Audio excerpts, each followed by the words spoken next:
எது அமிர்தம்? அதை கண்டுபிடித்து பருகலாமா?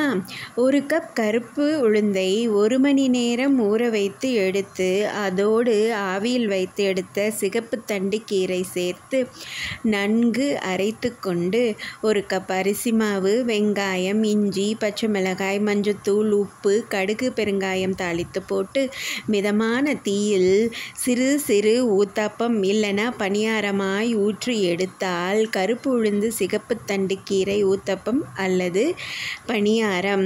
ஏதாவது ஒரு கார சட்னி அல்லது தேங்காய் சட்னியோடு சாப்பிட்டால் வளர்ற பிள்ளைகள் முதல் வயதானவர்கள் உட்பட அனைவர் உடம்பின் எலும்பிற்கும் அமிர்தம். ஆனால் இதைவிட ஒரு அமிர்தம் உண்டு. அது பெருமாளை திரிவிக்ரமா திரிவிக்ரமா திரிவிக்ரமான்னு சொன்னால் ஓங்கி உலகளந்த உத்தமர் நானுள்ளேன்னு நம் துன்பமெல்லாம் போக்கி நம் வாழ்வை தித்திக்க செய்திடுவார்.